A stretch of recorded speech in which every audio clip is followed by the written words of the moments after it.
I hope that water's not too cold because today you're diving into the card pool. I'm your host, Kyle Robertson, And I'm Stu Galetta. and today we're talking about the top 10 hidden gems from the set Shards of Alara. This is part one of our two-part set review. Our second part will be talking about the top 10 money cards from Shards of Alara. But without further ado, let's start the review. Let's indeed, Stu. So, first of all, starting off my list at number 10, it's a black card and it's a creature at that, one with a lot of utility. Corpse Connoisseur. It is a zombie wizard that costs 5 to play, 4 and 1 black, and is a 3/3. It's a zombie wizard, so two pretty relevant creature types right there, and it's a 3/3, which is decent stats. Not great, but decent.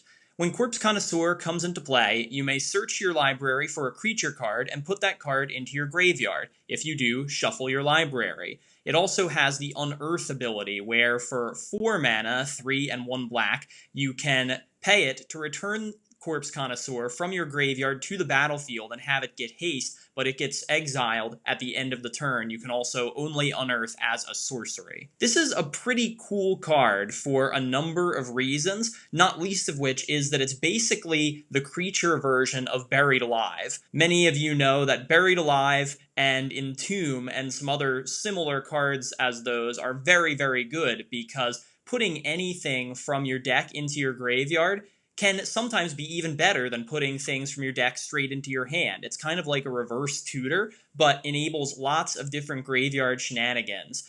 Also, this creature is part of a very relevant tribe for graveyard shenanigans, aka zombies. So one situation I can think of right off the top of my head is playing Corpse Connoisseur and dumping the awesome zombie value engine Gravecrawler from your deck into the graveyard, and then immediately recurring it if you have the mana. That's just one example.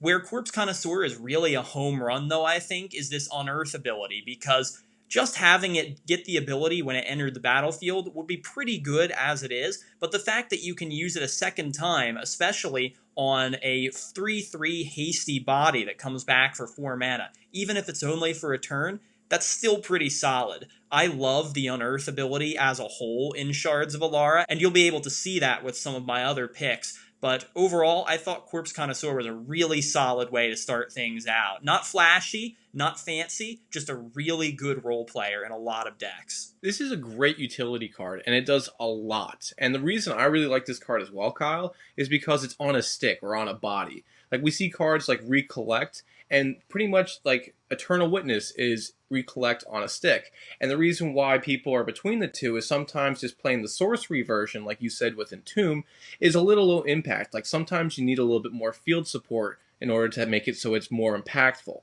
And this is even good for him because, you play this, you get the effect, he just becomes a chump blocker. But not only that, after he dies, goes to the grave, you can get additional value from him, which is really cool. The cards I really love seeing going with Corpse Connoisseur are the incarnations, where you see Genesis, Glory, Wander, and the fact that it makes it so that while it's in the grave, if you have a relevant land type that goes with it, any basic land that matches the color, you get an additional effect for your creatures. So he can just keep building value on value on value. And there's tons of commanders that go with graveyard synergies, and it's really, really a strong effect to have in any deck that's running black. My personal favorite is Sidisi. This card can trigger Sidisi's ability once, as well as putting a relevant creature into your graveyard, and then it can do it again for a lower price, assuming it gets killed. That's just great value right there, and yet another reason why I love this card. Now, moving away from black and into green, my number 10 is going to Feral Hydra. It costs X in green, and it is a 0/0. It's also a Hydra Beast. Feral Hydra comes into play with X +1/1 counters on it, and for 3 mana, put a 1/1 counter on Feral Hydra. Any player may play this ability. So this is a very unusual, unique kind of card, and the reason why it's on here is mainly for its secondary effect, in the fact that any player can put counters on this guy. And I really like it for that because it does something that's very unusual for counter-based creatures. Usually they have some sort of tap effect to make it so that they can double counters or they can generate more, or Endless One, which we see is an Eldrazi, that is just cost X. You just play it, and when it comes into play, it's just standard stacked. How many counters are on it is just what's going to stay on it. But not this guy. This guy can grow, and any player can make it so it can grow. So if somebody wants to have another player lose the game, they can use this as their pawn that they don't control and give it a boost. Also, this boost isn't until the end of the turn. It stays and it stacks and it keeps growing. So if you want to use 3 mana to instant speed put a counter on this guy, that's really strong. Or if you want to have an ally or an opponent be like, hey, I'm going to go ahead, I'm not going to attack you. If you make this bigger, my guy will live and possibly do more damage. Like, can you help me out here? It's a great politics tool and a very unusual card. Yeah, it's kind of interesting to see this in a normal release set because this ability strongly reminds me of the kind of join forces ability that we saw at one point in a supplemental commander product. You really don't see these kinds of abilities where any player may pay the ability much outside of, like I said, supplemental special products that involve teamwork or are otherwise kind of outside the bounds of what Magic would normally do. Because in a one-on-one game where this card probably gets played most of the time, if it gets played at all, it's kind of like, well, why on earth would your opponent want to contribute to making this card bigger? I also kind of don't love the fact that, like many of the other Hydras, you can pump as much mana as you want into this thing, but it's still basically just a big vanilla beater. On the off chance that you pay all of your mana and then it immediately gets killed when it comes into play, you kind of just wasted all that, and what did you really get out of it? Not a whole lot. However, I will give it to you, Stu, that I like the unusualness of this ability, and it certainly can be interesting in less competitive, more multiplayer-friendly formats. Well, I actually have to argue the contrary on you, Kyle, about like you dump all your mana into this creature. This one gets around that situation like we see with most X-costed counter creatures, because you can put a little bit of mana into this thing and then grow it later to make sure it does live. And that's something really, really strong. Like if you look at Apocalypse Hydra, you need to put all your mana into it that turn and then also utilize that mana later. This guy doesn't have that problem. He can come out early, mid, or late game, and it's fine. You can play him for a little, see if they counter it. Alright, they don't. See if they kill it. Alright, they don't. Now let me put more mana into it. Now it might cost more to do it, but this isn't green. So I mean, we have tons of commanders that proliferate, which is a very strong effect on many different colors, many different cards. We have hardening scales, and we also have a card that everyone knows is doubling season. So I mean, this is something that is very versatile in a counter proliferate strategy. And I mean, Atraxa would totally love this card. This is phenomenal in it. Well, you're not wrong, Stu. However, if I may point you towards something that I believe is the superior version of this card, check out Savageborn Hydra. It's basically this, except dual-colored, and it has double strike. And it can still grow, but you kind of lose the political aspect of it. Overall, I think it is the stronger version of this card, but still not as multiplayer friendly as this one is. This definitely makes for some more interesting stories. But enough of my guy. What do you got for us, Kyle? Well, I'm going to go with my first tricolor card, which is kind of what Shards of Alara was all about, for my number 9, and it's one of the 5 Shard Charms, as they were called. It's Naya Charm. This was my choice for which charm made my list. It's an instant, and like all the charms, it costs 3 mana, 1 each of the colors related to said shard. So this is a red, a green, and a white. You choose one ability. Either Naya Charm deals 3 damage to target creature, or return target card in a graveyard to its owner's hand, or tap all creatures target player controls. Like I said, there are 5 Shard Charms, and I think we're going to go into another one on your own lists too. But the reason I thought that Naya Charm stood out as the best one out of all of them is just the sheer amount of power and utility it provides, all for 3 mana. Let's look at the abilities. You can do 3 damage to target creature. Admittedly, kind of disappointing that it's not target creature or player, but then that'd just be kind of a little too good, I think.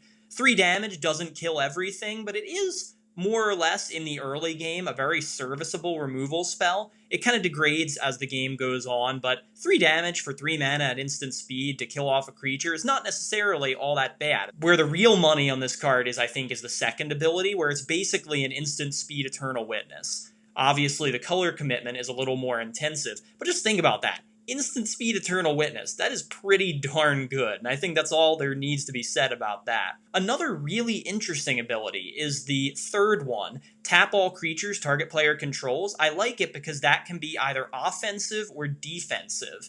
You can use it defensively to tap down an opposing army so they can't attack you for damage, or you can use it offensively and proactively to tap down an opposing army and leave that player vulnerable to your big attackers. Overall, a lot of different angles on this card, and I think the power with all three of these abilities is pretty obvious, which is why I went for it. I'll give it to you, Kyle, that this is a strong charm, and I would rate this number 2 out of all the ones. Wink, wink. But I do like it for what you said. The first effect, yeah, it's kind of a worse lightning bolt. And I mean, you are running red, so you're going to have good target removal. You're running white, you're also going to have good target removal. You wouldn't really want this charm for that mode. Now, the other two effects are very, very strong. Like you said, recurring cards from the graveyard and doing what green does, making it any card, is very strong, like you said. But also, I would argue the third effect is super duper strong as well. For 3 mana, you tap all creatures target player controls. So that means they can't either declare blockers or they can't declare attackers. So you can make it a one-sided victory for one person. Either, hey, you're out of the game, or hey, you're safe this turn. And I like it for that effect the most out of all 3 effects. The fact that the first effect is kind of loose and niche is kind of weak for me to make it so this is so high on the list. And the second effect also makes it so like, alright, the game has had to go on for a little bit. So this won't exactly be a card you use in the very beginning if there's nothing for you to use in the grave. So it can be kind of dead for that. And also, if somebody's going to swing at you and do a little bit of damage early in the game too, you really wouldn't waste this either on tapping all their creatures down. So I think this is a better card for the mid to late game, and it's very strong for the fact that it only costs 3 mana, because usually cards that go to the late game usually are a lot more mana intensive. So for that, I really do think this card shines there.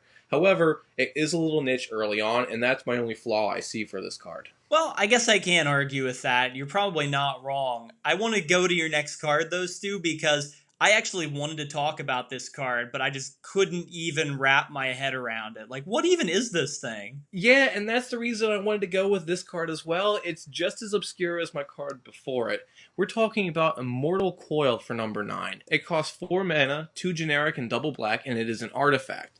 And it reads, tap this, remove 2 cards from your graveyard from the game. Draw a card. If damage would be dealt to you, prevent that damage. Remove a card from your graveyard from the game for each 1 damage prevented this way. Lastly, when there are no cards in your graveyard, you lose the game. So this has a whole wall of text here and a whole bunch of abilities and even a losing condition. So let's break this down bit by bit right here. For a very simple effect, you can tap it, you remove 2 cards from the game into exile, and you draw a card. Alright, so we have a draw engine in black that costs 4 mana, it's an artifact. Alright, it's a little weak, but you know, okay, that's fine. Now, if a source would deal damage to you, just exile a card willy-nilly like that, and prevent 1 of that damage. Now, you don't have to remove all the cards to remove all the damage. You can remove some, keep some in your grave, so it makes it so that you cannot lose to some major effects like Infect, or Poison, for example, or even Commander damage. So you have a way to make it so you have wiggle room with scary opposing damage. Now, the last effect on this card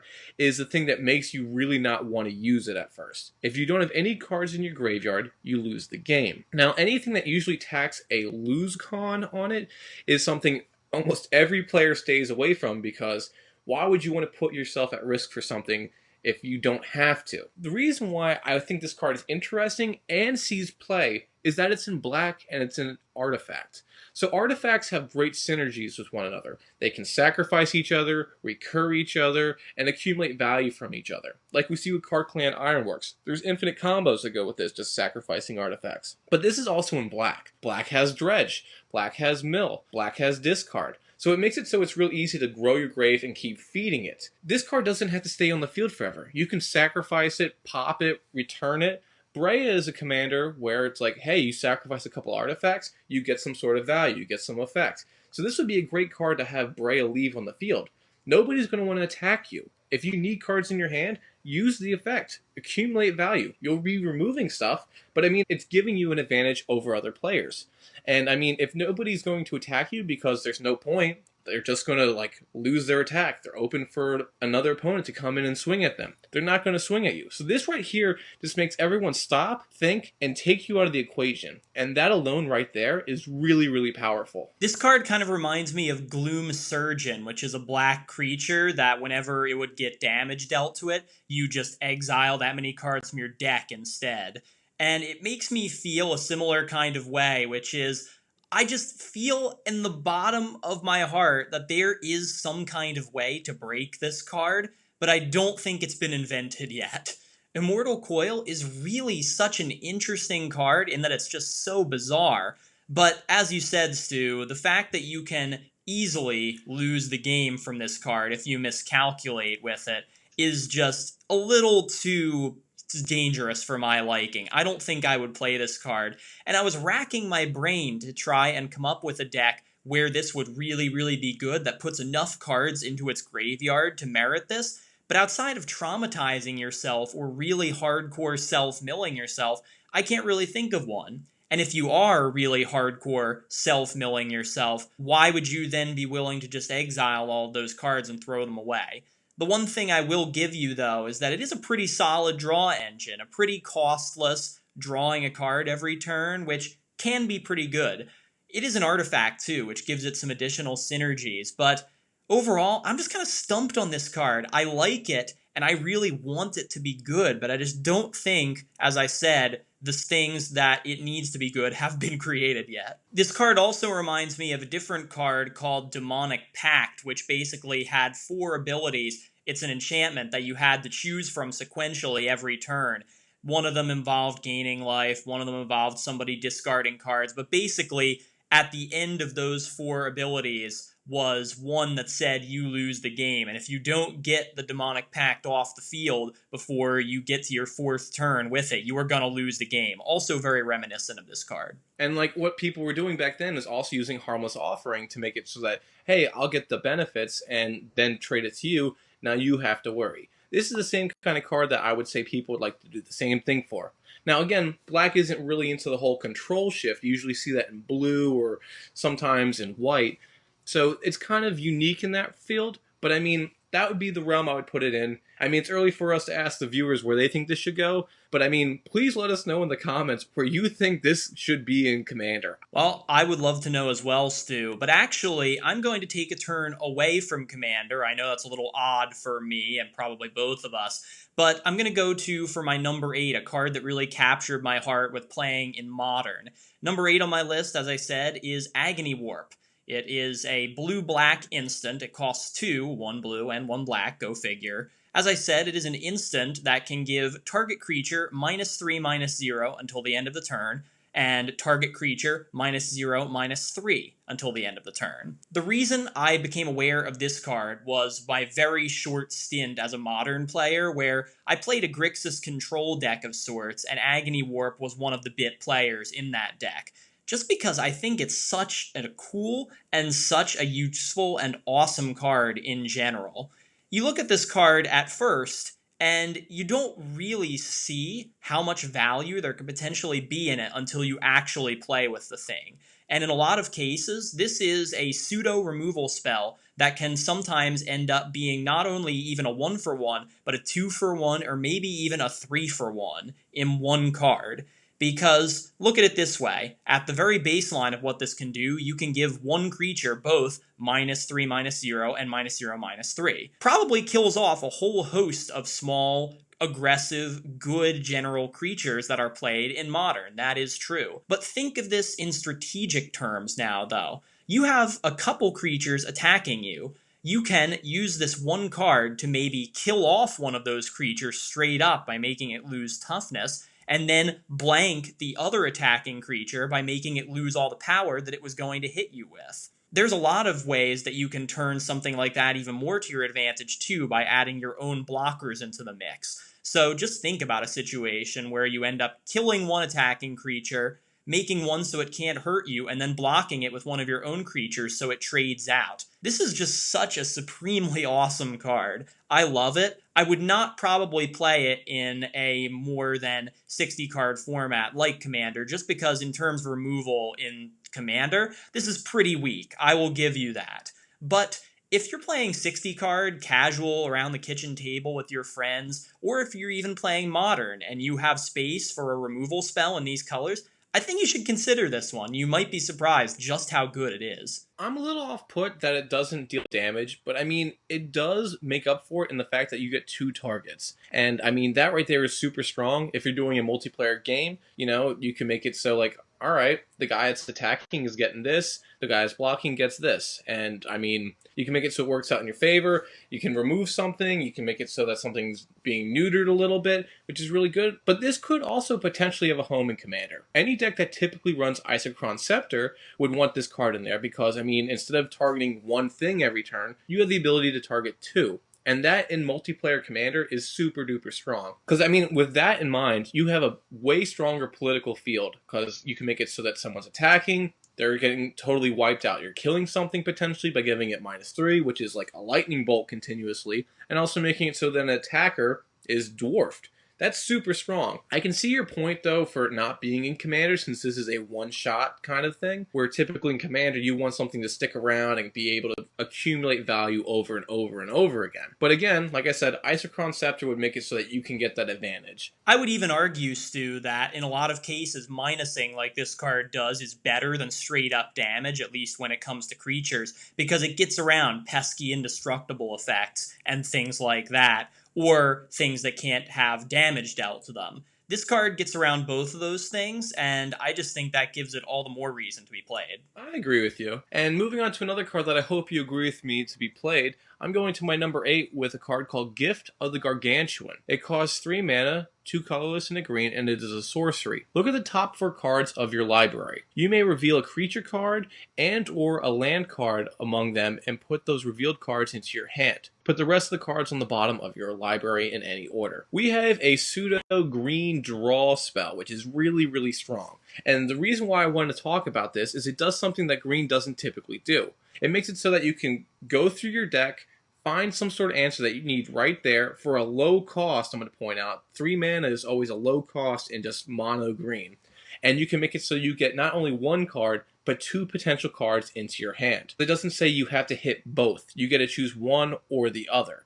So in the case that it would be a fail to find, it isn't, which is really, really good. Plus also, the cards don't go to the grave. Typically, whenever we see this kind of effect, Seder Wayfinder, Mulch, or even Commune with the Gods, all those cards go to the grave. Now, green doesn't mind stuff going to the grave all the time, but most green strategies typically like keeping stuff in the deck or in the hand. So putting it into the grave can usually be a disadvantage if it's mono green or green red or green red white or some combination like that. So this card here is unusual for green to be able to have this kind of power. I'm not a huge fan of green, I have to admit. I also like my hidden gems and cards in general to be a little bit flashier than this, being just a common and all, but still, this is pretty strong for a common. I could point you to just the most recent example from the Ixalan set where we had a card called Commune with Dinosaurs, and that card was a green sorcery that cost 1 to play, and you looked at the top 5 cards of your deck, and you could put either a dinosaur creature or a land from those 5 into your hand, much like this card does, except for 1 mana, but you didn't get to choose both. You had to choose one, or you had to choose the other. I like Gift of the Gargantuan in that most of these cards only give you 1 card for the price of 1. This can give you 2 cards for the price of 1. And that's not something you generally see in green. I just like the feeling of picking up my top 4 cards, seeing a colossal creature, and the land that I need to play it with. And I think I would also maybe debate the fact that putting cards back in the deck as opposed to in the graveyard is better. I'm not sure. I think it pretty much entirely depends on what deck you're playing, I suppose. I personally would rather have them in the graveyard, but hey, that's not everybody's strategy. Interesting card, and I'm not sure if I would actually play it or it would make the cut in any deck I was making, but hey, it could be on some people's radar, and it's certainly pretty good at what it does. Well, going to something else that might be slightly budget still, but kind of an altogether different direction, I'm going to go to a white card now for my number 7. It's called Scourglass. It costs 5 to play, 3 and double white, and it is an artifact. You can tap it to sacrifice Scourglass and destroy all permanents except for artifacts and lands. But note, you can only use this ability during your upkeep. So right here, we have the artifact permanent version of a board wipe. This reminds me in a lot of ways of a card like Nevinyrral's Disc, for example, except that Nevinyrral's Disc you can use at any point once it becomes untapped, not just during your upkeep, and it covers all artifacts, creatures, and enchantments. This only covers things that aren't artifacts or lands, which, if you think about it, can actually hit a wider variety of things. You could hit planeswalkers, for example. You destroy creatures. And keep in mind that creatures or other permanents that happen to be artifacts are safe from Scourglass. That can be either a good thing or a bad thing, depending. I think the part about this only being able to be played during the upkeep sort of holds it back a little from its full, possibly broken potential, so I guess I can't necessarily begrudge that. The reason this card made my radar and made my list is because board wipes in permanent recurable form like this, like Nev's Disc, as I was saying, are generally hard to come by, but when they are, the value of them is immense. There are not a lot of ways that you can get an instant or a sorcery back from your graveyard just in white alone, but white does have a lot of permanent recursion from the graveyard, especially artifacts and enchantments. Scourglass very nicely fits into this bill, and I think board wipes are great in general, but one that can be reused reliably, that's just really powerful. And if you build around Scourglass with an artifact type deck, and other people aren't prepared to deal with that kind of thing, this is going to be a one-sided board wipe in a lot of cases that's just going to keep coming back and giving your opponents headaches. All it needed was exile this after it was gone, and this card wouldn't be as stupidly broken. I've played against this card, and I've been beaten in with this card, and I hate it every single time it comes out. Yes, you can only use it on your upkeep, but if you think about it, Nevinyrral's Disc is exactly the same kind of thing, except it has maybe quote-unquote more flexibility. You're going to play this on your upkeep regardless. And I mean, this doesn't have a form of paying mana. Like, alright, if it's your turn, brand spanking new, this card wasn't destroyed, you're going to pop it right then and there just because you don't want to play stuff and then have it die, typically. It's really strong, and also in the fact that it destroys permanents, not just creatures, enchantments, etc. Permanents. That's what gives this thing a landslide advantage. Also, it's an artifact. Easy to recur, like you said, Kyle. It's super awesome in what it does, and I hate this damn thing. Well, moving from one white card to another, and this time we're going to go into the realm of enchantments. I'm talking about Cradle of Vitality. It costs 3 and a white. Whenever you gain life, you may pay 1 generic and white, and if you do, put a 1/1 counter on target creature for each life you gained. So this is an unusual card for the fact that it's something that's recurable whenever you want it to be. As long as you gain a little life, you pay a little mana, something gets a little bit bigger. So it's got really a big snowball effect. So if we look at Alara, who is the commander, he just sits there and he just gains you life. There's no ifs, ands, or buts about it. He just sits there and you gain life for no apparent reason. You combo this with him, you gain life, you get creatures to be stupidly fat for just a little bit of mana. That's insane. And I mean, we've already talked about the benefits of putting counters out, but being able to continually do it without having to use one-shot cards is really, really strong. Plus, also remember, this is in white. White loves its life gain, like we see Saracen and Nyx Fleet Slam. So if they have enough mana to do it, and white can ramp on its own, the cost to put counters out isn't as impactful. You gain life, you get fat creatures, when white has a lot of creatures that are just little weenie guys.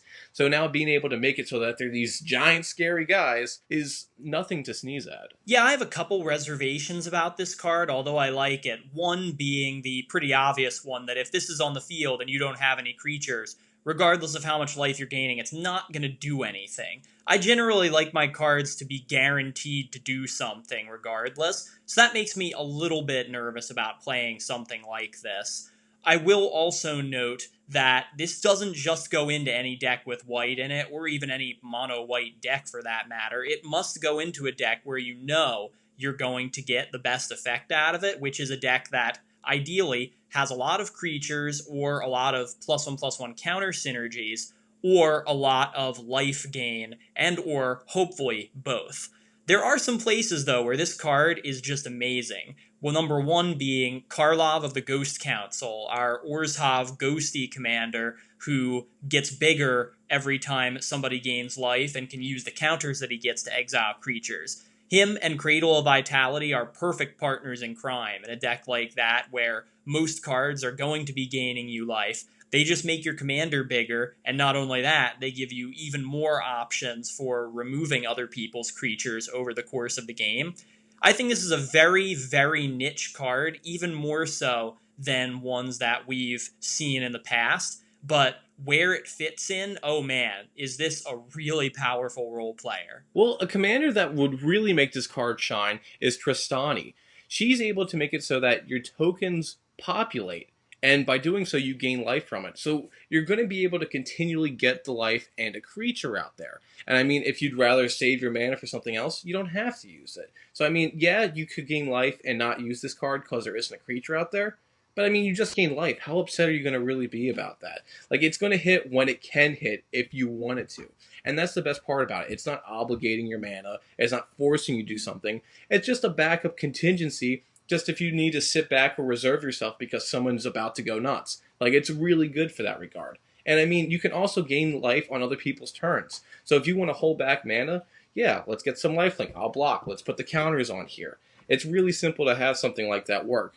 So, I mean, yes, it's not for every white deck, like you said, Kyle, but if you are going for something with a little bit of life gain, or a commander with a little bit of life gain in white, this would be a card to heavily consider. Well, I think next, going from a card that involves a lot of life gain to a card that involves a lot of life loss. My number 6 is Vicious Shadows, another enchantment, red this time. It costs 7 to play, 6 and 1 red. And whenever a creature is put into a graveyard from play, you may have Vicious Shadows deal damage to target player equal to the number of cards in that player's hand. I know, I probably just broke my own rule because, as I was just complaining about with Cradle of Vitality, Vicious Shadows doesn't do anything as soon as it enters the battlefield. It is entirely dependent on the other things that you have in play. But I think in this case, the payoff is a lot more immediate, or can be at least, and is a lot more obvious and potentially game-breaking. It costs a lot of mana to play, 7, I'll admit that, so you better play this and be able to do something with it, otherwise it's gonna get removed because this card is gonna have a big target on it as soon as it comes into play. The reason being, it's whenever a creature is put into a graveyard, it's not just you. It's any player, even if they have just one measly little token die, and yes, this does not specify non-token creatures, so tokens are totally fair game. Whenever one little creature dies, somebody, and people don't know who, but somebody is going to get smacked for damage equal to the number of cards they have in their hand. The reason I really, really love this card is because you can hit people from so many different angles with it that they won't be able to anticipate it or see it coming. I mean, think about a multiplayer game. You've got one person, maybe, let's say, a blue player who likes to counter stuff and make their creatures untouchable and whatnot. You can't destroy their creatures, even if for some reason you can't destroy your own because of some effect that's out there. All you have to do is destroy one other person's creature who is already in the game, and you can turn to that player who thinks they're so protected and be like, well, I killed one of their creatures, so you gotta take damage. Or you could kill one of your own creatures and say, you have to take damage. Even in combat, where a bunch of creatures are trading out and dying, this can end up being a huge headache for somebody to have to deal with. And like I said, this card, if it gets rolling, can end games. I've seen it happen many times, and it's just such a powerful utility ability. It's astounding to me. This is another card that I would love in a Hellbent deck, just for the fact, like, if you need to protect yourself for whatever reason, you already don't have any cards in your hand. Now, we've already said how those are very niche kind of decks and everything like that, but I mean, the more we go through these sets, the more I'm seeing the grounds of making a solid Hellbent deck if you do your research.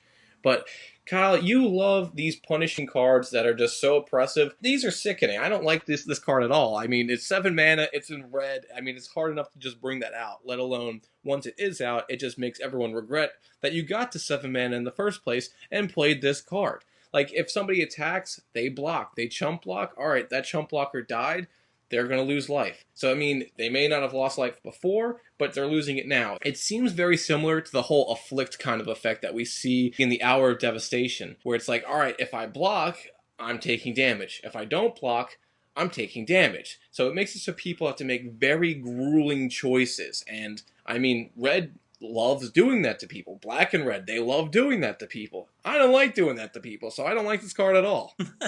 From one card that costs a lot of mana to another. For 8 mana, we have Kendrick Leviathan. It costs 6 of anything and double blue. It is a Leviathan creature with 5/5 body. And it reads, whenever Kendrick Leviathan comes into play, return all other non-land permanents to their owner's hands. Also, it has the Unearth effect, which we mentioned before on Corpse Connoisseur. So right here, I really like this card just because it's an entire board wipe reset, and that's really, really strong. And we see that with Cyclonic Rift and with Washout and blue. But this is on a body, which is really strong because once you play this, this will remain and be on the field. Granted, this also affects you as well. So if you have artifacts, if you have planeswalkers, if you have enchantments, all of those cards are going back into your hand as well. So, I mean, it makes it so that this is the only thing standing. And, I mean, it also has the Unearth effect. So even if somebody goes ahead and kills this, they still have to deal with it later. Now, it does cost a little bit less mana. So, I mean, you could Corpse Connoisseur this into the grave and then pay a little less mana to bring it out. And then it has haste and swing for 5 mana. So you can kind of see how, like, this whole set has a great way of building good synergies with each other. And I love this set already going into it. This is really cool and really strong. But also, if you have any kind of deck that blinks, you have a way of constantly keeping the board clear and free. So if you have Brago, if you have Rune, you just keep making it so that this is going away, coming back. Everyone resets. And if you have a Mist Meadow Witch out who can do this at instant speed, just pass your turn. All right, I'll pay a little bit of mana. You kind of make me not in a happy situation. If you piss me off, I'm just going to reset the field. He's back out there. Let's just do this all over again. It can make annoying headache-like situations, but it is a strong card and a force to be reckoned with. I am so glad that you talked about this card, Stu, because if you didn't, I would have, and I think this one would have been way up on my list somewhere. Not number one, but pretty darn close, because this is one of my favorite cards from Shards of Alara, and probably one of the better, if not the best, of the Unearthed creatures, really. If for no other reason, being that for 7 mana, you get to bounce everything back to everyone's hand, and then you get a 5/5 creature that can immediately swing in for 5 damage. If you're really late in the game, that could potentially end games right there. But even without that, it gives you such a huge tempo swing in your favor that it's insane. And even if you play this for 8 mana, having a 5/5 sitting there on the field when nothing else is there is a pretty solid position for you to be in. And as you said, even if somebody does manage to deal with this by killing it, they have to worry then whenever you're going to try to bring it back later in the game. I don't have too much else to say about this card, other than I think the power level is very, very high. As you mentioned, there are so many graveyard-based shenanigans you can do with this that I enjoy playing, like, all the time. This is in several of my decks, and it's just such a great card. Well, speaking of Unearth, I'm going to now go to a card that is all about Unearth. My number 5 pick and obligatory legendary creature is Cedrus the Traitor King. He is a Grixis legend. He costs 3 generic and 1 blue, 1 black, and 1 red. And he's a 5/5 zombie warrior. Again, a zombie. Pretty relevant creature type right there. Also, he gives each creature card in your graveyard Unearth 3. And 3, I mean 2 colorless and 1 black. So again, just to reiterate, for 2 colorless and 1 black at sorcery speed, you return any creature in your graveyard to play. It gains haste, but then gets exiled at the end of the turn. For people out there who are big fans of graveyard shenanigans and recursion and reanimating creatures, it really doesn't get much better than Cedrus the Traitor King. Not only does he reanimate things, which is what Black loves to do, but think about how you're going to get those creatures in your graveyard in the first place. One of the most obvious ways to do it is by discarding them from your hand. And what do blue and blue and red together love to do? They love to loot. And by loot, I mean drawing and discarding. Just think of how powerful a simple card like Faithless Looting can be with a commander like this out there. And the fact that no matter how enormously powerful the creatures you throw into your graveyard are, you can reanimate them and swing immediately for a measly 3 mana, that's pretty amazing. I don't think I really have to explain too much about where the power level comes with this card. You could build it a lot of different ways. You could build it just Grixis good stuff. You could build it in a zombie tribal type thing. lots of drawing, lots of discarding, focus on whatever tribe you want. There's just a lot of cool things that you can do with this card. And while it is admittedly going to have a big target on it when you put it on the field and might get removed, even getting one unearth effect off with a big enough creature can completely alter the game in your favor. I should also note that this works very well with cards like Kendirect Leviathan, where you can basically replace the more costly unearth effect with a much cheaper unearth effect. With that Leviathan, would I rather be playing it out of the graveyard for 7 or for 3? I think for 3. That seems pretty good. For 3 mana, cheating something in, I mean, inherently, you are cheating it in for 3 mana. It just makes it so it becomes overpowered. Granted, it would exile the card at the end of the turn or whenever it leaves the field. So it is a one-shot, but I mean, it's just so powerful. You get a double down on effects right then, right when you need them, and it's super strong. And I mean, yeah, you may only get it one more time, but that might be all you need. Kendrick Leviathan, like we've talked about already, sometimes you just need that effect to go off one more time, and that's game. So Cedrus is a really, really, really strong commander. He's over the 5 curve, which I usually try to avoid on the mana cost of a commander. But I mean, for this guy, I'm willing to make an exception. It's just so strong, and in those colors, there's huge synergies. If we look at the incarnations, you have Filth, you have Wander, you have Anger.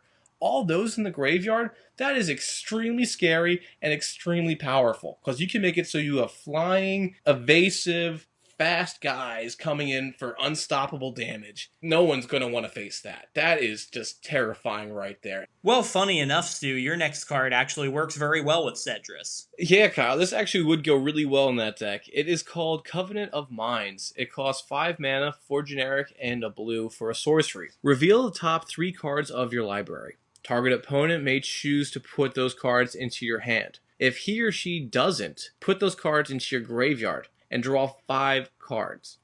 Okay, so sit back real fast. For 5 mana, you have the potential of either getting 3 cards or 5 cards.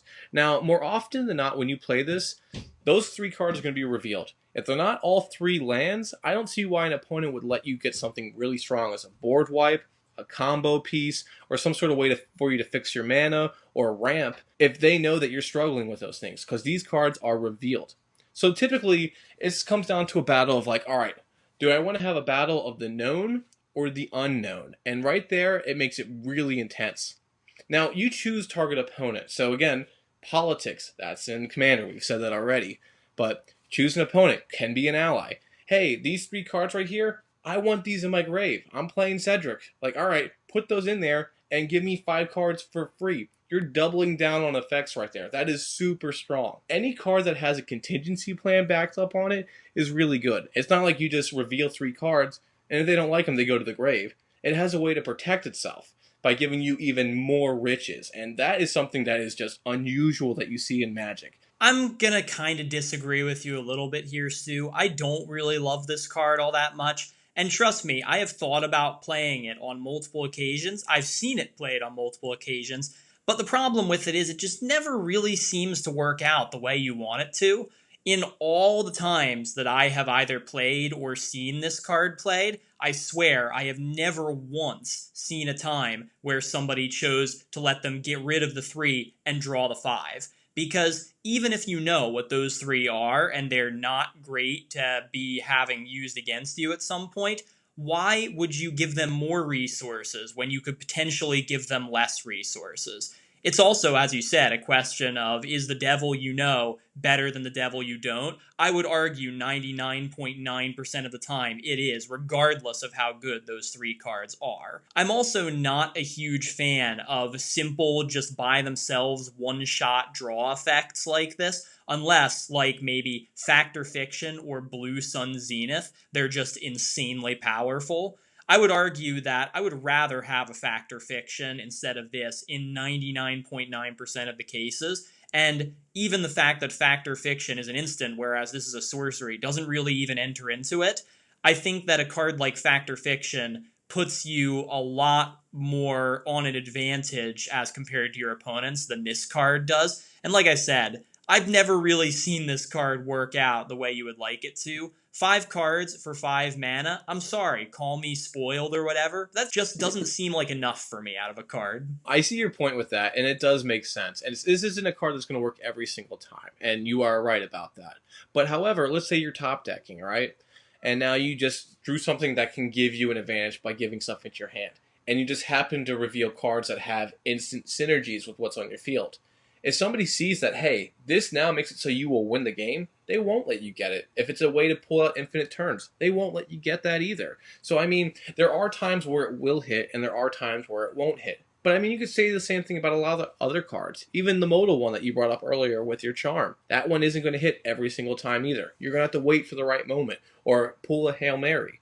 So, yeah, you are right in that fact. But I think this one is super strong for the fact that when you do cast it, it's not dead. You're going to get something out of it no matter what. And that is what the point is that I love about this card. It saves you when you're down, and if you're ahead, it makes it so that you can get the killing blow.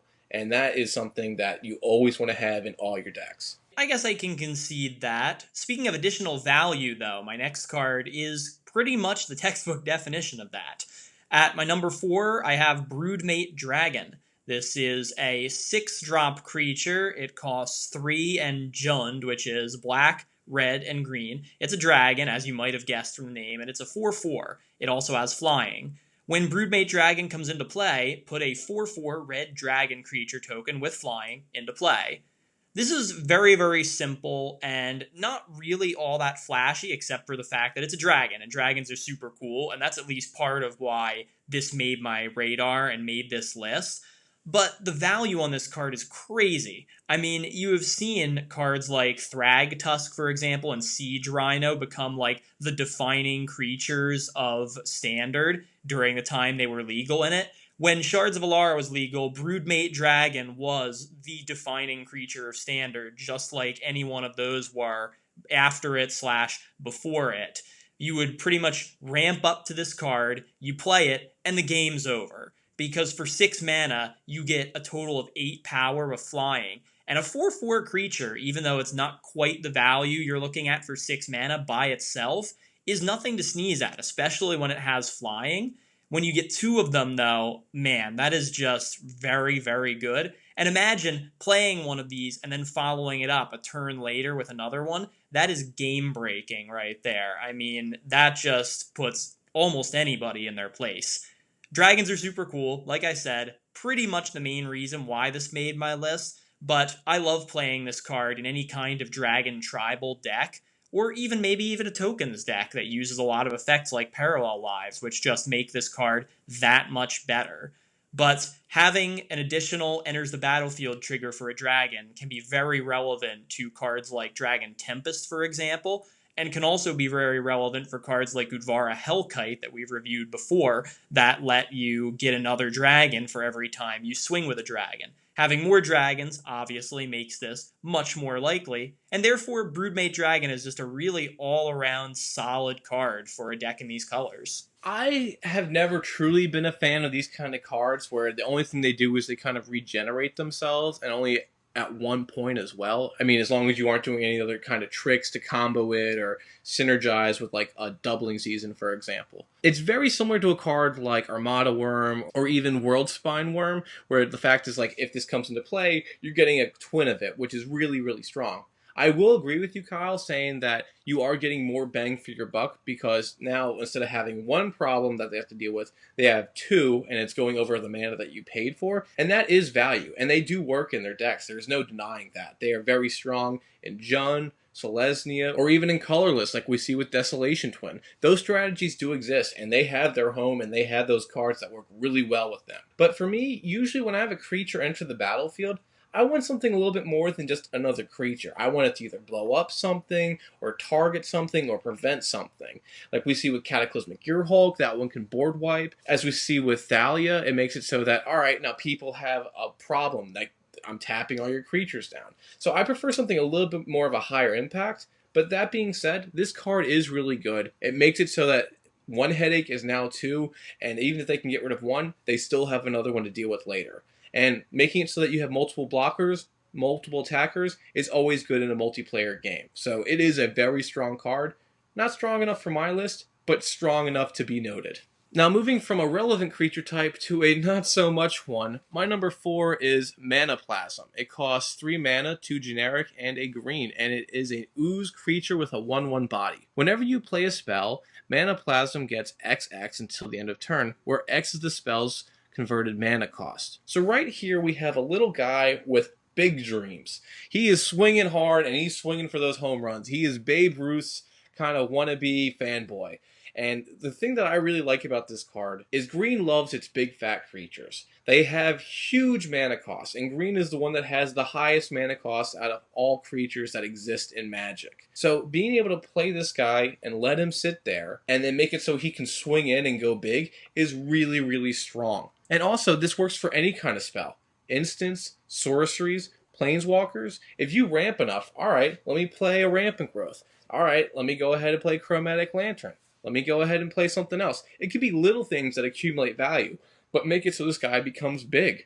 And that is something I really do like about this. Because if you don't want to attack with him, fine. Do some sort of combo trick. Then you make it so you play an instant, a counter spell, some sort of spot removal, like a Sword to Plowshares. And then this guy will slowly get bigger and bigger to make it so that he can be a formidable foe. And people, like you said, Kyle, don't want to go against the unknown. This guy makes it so that green can produce unknowns. And a real easy way to turn this guy on, Vidalcan Orrery. It's a colorless artifact that makes it so you have flash for everything. That is an easy combat trick to pull off to make it so that every opponent is going to groan and just leave you alone. You mark my words, one day Ooze Tribal will be a thing, and when it is, this will be a very solid role player. That said, all joking aside, Manaplasm is one of those cards that I always kind of have been interested in, and I really want to like. There are some things holding it back, but it could be pretty good, I think. I don't like the fact that it's basically, however big it gets, just a vanilla beater that can be chump blocked by a measly little 0/1 and you have nothing happen. Obviously, with different support cards, you can overcome that, but at its core, it is just a big vanilla beater. That said, I like it a lot because of one, how big it can get if it's late in the game, but also even the fact that it's still pretty good early in the game. Let's imagine a scenario, for example, where you're playing a game pretty much on curve. You play this on turn 3, a 1/1. Not all that great, but just imagine following it up with some kind of 4-drop spell on turn 4. This then becomes a 5/5 that is ready to attack. That's pretty good, I would think. A 5/5 on turn 4 that can immediately attack, not too bad. Not bad at all. And as you said, Stu, once you add Flash into the picture, you just get a little bit more even utility out of this creature. Moving on to another creature for my number 3 slot, and kind of in the same vein as my last one, we have Knight Captain of Eos. This is a white creature which costs 5, 4, and 1 white, and it is a human knight. A 2/2 as well. When Knight Captain of Eos comes into play, put 2 1/1 white soldier creature tokens into play. Also, you can pay 1 white to sacrifice a soldier and prevent all combat damage that will be dealt this turn. This card reminds me in a lot of ways of a green card called Spike Weaver that basically used its own +1/+1 counters to generate fog effects much like Knight Captain of Eos does. The difference being, of course, that Spike Weaver started out as a 3/3, meaning you could fog 3 times, whereas Knight Captain of Eos, you can only fog twice because you only get 2 soldiers. The reason that I bring this card up as being special, though, is much in the same ways that Spike Weaver can be abused by adding more counters. Knight Captain of Eos can get totally abused in token-based decks, or especially soldier tribal decks. Even outside of that, though, I've seen so many ways of recurring this card that it's not even funny. You're playing this in white, more often than not, white will have a partner color, especially when that partner color is either green or black. This card starts getting really stupid really fast. And the fact that, one, it generates tokens that are a pretty relevant creature type and that can be supported with a lot of other really good cards, like Captain of the Watch, for example, just off the top of my head. But also the fact that it can generate fogs consistently throughout a game, that is a really, really good effect, especially when it's on a creature. You said before about having another color with this. I would disagree. This could even be in a mono white deck. Like Anointed Procession, we now see as the white version of Parallel Lives. So you can make it so you can get 4 tokens into play. And also, while he's in play, you don't need a block. Just don't block, sacrifice one guy, and you're fine. It's the same thing as doing one chump blocker. But this chump blocker then can stop 5, 6, 7 creatures, and it's really strong in that front. Now, also, Soldier is a very relevant type for white. It usually produces white human soldier tokens or something very close to those lines. So it's not impossible to make it so that this guy can go ahead and prevent even more damage than beyond 2 turns, which is very, very strong. I just wish that they made him also a soldier, but I guess that would be a little bit along the lines of hopeless dreaming. Now, going away from your number 3 into mine, I'm finally going to be able to talk about the charm, and I believe the best charm in the cycle, and it is Bant Charm. For 1 green, 1 white, and 1 blue, you have an instant with 3 different modes. First one being destroy target artifact. The second being put target creature on the bottom of its owner's library. And the third, counter target instant spell. So right here, this one passes my test of it does something that's relevant right out the gate. It's good early, it's good mid, and it's good late game. So the first one, destroy target artifact. That is a very relevant type of permanent. Every deck runs artifacts to help either give equipments, to level out their curve with their mana boosting, or just have good solid cards on the field. Second one being, put target creature on the bottom of its owner's library. Really good, especially with blue. Blue is a card called Tunnel Vision, which is very key in most mill strategies because it makes it so a person loses cards from their deck until they hit that card. You now put that card on the bottom, you lose your entire deck down to that card. Good luck trying to win. That's pretty much what you're saying right there. Now, granted, most mill decks aren't in bans, so I'm aware of that, everyone. But it just gives you another way to turn that engine on if you do try to progress into more colors. The final one being counter target instant, which should pretty much read counter target counter, because that's pretty much what you're going to do. If you're playing something and you want to protect it, this makes it so that it is protected. It is a 3-color counter spell. Now, it doesn't stop creatures, it doesn't stop sorceries, but it does stop instants. And instants, I would argue, are almost scarier than the other. If you have an instant speed removal spell, Sword to Plowshares, Path to Exile, even a Lightning Bolt, you can stop that stuff and make it go away for 3 mana. So it is really good in this effect because whatever you need it to do, it can do. So who would have guessed, Kyle, if you would just taken out the red mana in your card and just put blue, it would have been that much better of a charm. Well, I still pretty much classify Naya Charm above Bant Charm because for 2 reasons. The abilities on Naya Charm are tapping down all of the player's creatures or returning any card from your graveyard to your hand. I just think both of those are potentially game-breaking, you win the game immediately type of effects.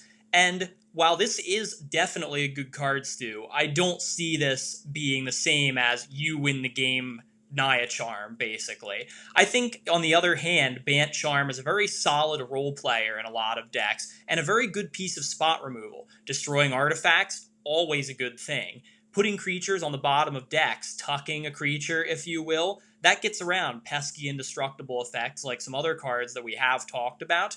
It's too bad the Commander Tuck rule doesn't exist anymore, or this card was just that much better. The countering an instant spell, I agree, it can counter spells for sure. It also gets rid of a lot of instant speed tricks and removal, but I just don't love it. I'm sorry. Countering only a specific kind of spell has never really been something that I like. I like my counter spells hard, and I like them unconditional. Bant Charm just doesn't really pass that test for me, even if it does it for free. That's really the only thing holding this card back, in my opinion, but I know a lot of people may probably disagree with me on that. It's just my personal taste. Like I said, I don't think, like Naya Charm, this card can straight up just win the game when you play it. I think this can just be a really solid role player throughout any stage of the game, and is a nice, at the very least, removal spell. Like you, Kyle, some people like something that is more impactful to win the game.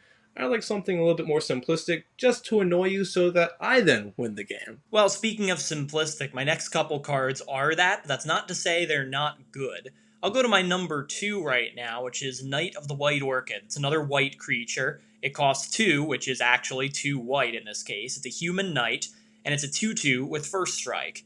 When Knight of the White Orchid comes into play, if an opponent controls more lands than you may search your library for a plains card, put it into play, and then shuffle your deck. This is probably the best ramp creature White has ever gotten or will ever get, because it's White. It's not supposed to really ramp.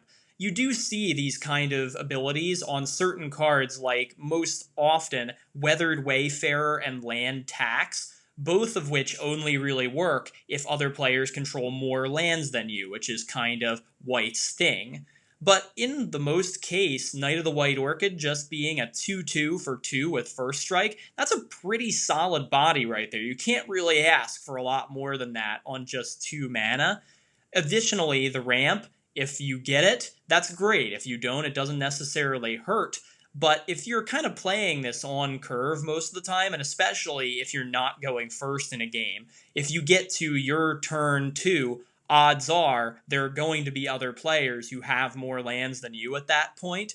And this card has never really disappointed me. I play it in almost any white deck that I have, and I usually 99% of the time get that ramp.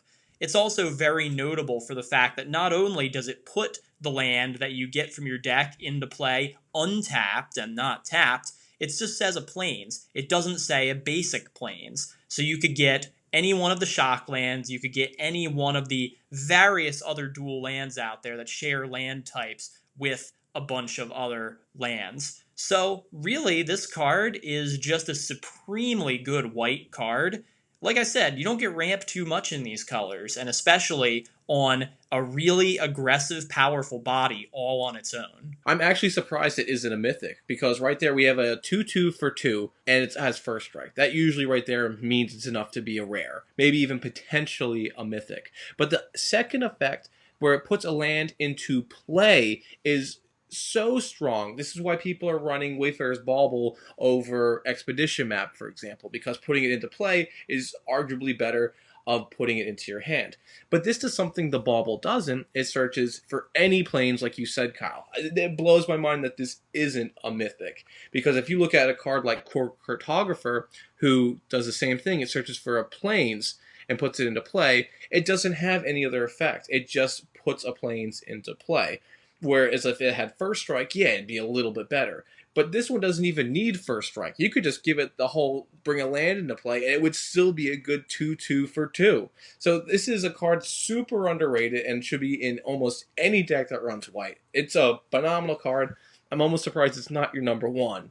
Well, speaking of lands, and speaking of things that deserve to be mythic, let's take a look at your next card. This is a pretty big one. Well, I appreciate that entrance, Kyle. For my number 2, we're talking to Realm Razor. It costs 6 mana, 3 generic, and 1 red, 1 green, and 1 white, which puts it into the Naya colors that Kyle loves so much. And it is a beast with a 4/2 body. When Realm Razor comes into play, remove all lands from the game. In addition, when Realm Razor leaves play, return the removed cards to play tapped under their owner's control. Okay, so let's step back and look at this thing. 6 mana for 4/2, kind of iffy. You really wouldn't want that because it's so easy to be killed. But the second part, which is its effect, is that it comes into play, you remove all lands. You're not destroying them, which typically red and white like to do, and people hate when that happens. If anyone plays an Obliteration or an Armageddon, this gets around that but gives you the same kind of benefit, because as long as he's in play, nobody has their lands anymore, including you. You wouldn't just play this card when you get 6 mana, because you wouldn't want to be able to make it so that anyone can get ahead of you. If they have some sort of creature on the field that's scary, or if they have some sort of combo piece, or some sort of thing that can take this card out, you wouldn't play this card. You would hold this card in your hand. But if somebody just board wiped and it comes to you, play this card. If it isn't countered, you are now in charge of the game. You now have the only creature out that is huge, and you're going to keep pinging away for damage and for life. And then if somebody does come in and kill this card, you get all your lands back. So I mean, if it goes to the grave, bring it back. This is a beast. Green is in this color. It's real easy to return this card to make it so this has synergies. And again, green runs ways to cheat stuff into play. We look at Elvish Piper. That's an easy way. Alright, 1 mana, I'm going to go ahead and bring this guy in. All lands gone, bam, instant speed. But again, if you still have Elvish Piper out, you have a forest in your hand or something that produces green, play that. Now everyone's on 1 land. You are now way ahead. There's no reason why you couldn't win the game. And this is something that enables huge win cons and landslide victories that it is just insane that I've never seen anyone use it before. This is, again, in Naya colors, pretty much, in my opinion, a you win the game kind of card once it's played. The only catch is you have to play it while you are ahead. If you get this card while you're behind in the game, it's not going to do you any good. You're going to play this, you're going to get rid of all your lands, and then you're going to be really sad because they have 5 more creatures than you, and you have no lands to play anything else. No, no, no, no, no. That's not when you play this card. When you play this card is when A, you have 5 more creatures than anybody else, or B, like you said, Stu, right after a board wipe is really an optimal time to play this card out. This is a win con, but only when you are ahead. And that's not to say it's even a win more card that's not necessary. It's just a really, really cool card that has a very powerful effect that can potentially win games. You just have to be very judicious about how you use it. Indeed. And I mean, this is a beast. There are tons of beasts out there. So you can do a tribal strategy for a beast and make it so that this is like your shining star. This is how you win the game. And I mean, even if you aren't going to win the game, if you can make it so you can come up with a deal with some other player to be like, hey, I'll do this, I will shut them out. And they'd be like, yeah, all right, that's fine. So while the other 2 players are scrambling, trying to make something work, you can sit back and then try to find some way to overturn that other player. Yes, it's a little bit of stabbing in the back, which I know Kyle loves to do when he plays games, but I mean, it is a strategy. It does work. If you play this card, people will never forget it. Well, I am going to go to my number 1 for something that's even simpler than this in its use, but I honestly think that this is just a staple in so many decks, and that's why it's my number 1. That number 1 is Fleshbag Marauder. This is a 3-drop creature, black one. It costs 2 and 1 black, and it's another zombie, a zombie warrior in this case, a 3/1 as well. When Fleshbag Marauder comes into play, each player sacrifices a creature. Not an incredibly powerful effect, not an incredibly flashy effect, but the reason I picked this card for my number 1 is it just gets the job done and really belongs in pretty much 99.9% of decks out there that have black in them in any way, shape, or form. There are plenty of cards out there that are instants and or sorceries that cause people to sacrifice creatures. And while that's all well and good, they're not necessarily better than, say, something that is targeted removal, because you can't always guarantee what creatures they're going to sacrifice. It could very well not be the one that you want them to get rid of. Fleshbag Marauder doesn't necessarily break from that pattern, but what it does have going for it is that it itself is, number 1, a creature, and 2, a very, very relevant creature type in zombie. Because with a zombie deck, there are so many ways that you can recur this thing to use it over and over and over again, and even in any deck that has black in it, sure. Any deck that loves sacrifice synergies is going to love this card. And when you team this up with something like a Grave Pact or a Dictate of Erebos, you're sacrificing 2 of their creatures for just the price of 1 of yours. It has fairly good stats, too, so if this thing happens to stick around, it's a 3/1. I mean, that is relatively aggressive. And if it dies by, I don't know, getting pinged or chump blocked or something, hey, it was going to die anyway, so there's not really a whole lot of loss there. This is just such an amazing card, and the fact that it's been reprinted in several different versions now, I think 2 or 3 at least, just is a testament to how enduring this card is. Black's birthday came early when Merciless Executioner came out, which is essentially a Fleshbag Marauder. Because now you have in Commander 2 cards that are literally mirror images of one another, and you don't have to try to combo one out. Like, if you lose one, fine, I got another. Let me just go ahead, tutor that up, and put it into play. And also, like you said, it's a relevant creature type. It's relevant that it is a creature, because it's so easy, like we said, to bring stuff back from the graveyard. Like we said before, the Corpse Connoisseur, put it in the grave and just wait for your chance to bring it back out. Black has tons of ways to bring it out. probably the easiest and lowest cost of mana, or even dollar cost, would be a Phyrexian Reclamation. For 2 mana and a little bit of life, get a creature back from the graveyard to your hand. Granted, it isn't into play, but this card only costs 3 mana, and it makes it so that you can get rid of anything. The only problem I have with the effect of just a player sacrifices a creature or a permanent is it doesn't necessarily get to hit the thing that you want it to hit, which is what you said, Kyle, is a problem. And I mean, you see that with the sorceries in an instance like Far Away, where it tries to even that out by you returning something and then hopefully making them sacrifice the thing you want. So it ends up being like a wild cannon or a shot in the dark almost. But like you said, with using the Dictate and Grave Pact, you kind of level that playing field, making it so that, hey, they don't have any more stuff to sacrifice or to lose. So eventually, you're going to hit what you need to, and that's all you need. Moving away from your number one to my number one, I'm going to be talking about an equipment that everyone knows just because when it hits, that sting is never going to fade from your memory. It's called Quietus Spike. It costs 3 generic mana, and it is an artifact equipment. Equipped creature has Death Touch. Whenever equipped creature deals combat damage to a player, that player loses half of his or her life rounded up. And the equip cost is 3. So right here we're looking at an equipment that costs 3 to play and 3 to equip. So you're looking at about a 6 mana turn, or you're going to play it on turn 3, equip on turn 4, and have the effect come into play. It is one thing as a continuous effect, where the equipped creature has Death Touch, which is really, really valuable. But also, if something little has Death Touch, they don't want to lose something big to it. So that means if they go ahead and they attack with it, the chances of them wanting to block it are very, very small. But it also has the added clause that a player loses half of their life rounded up.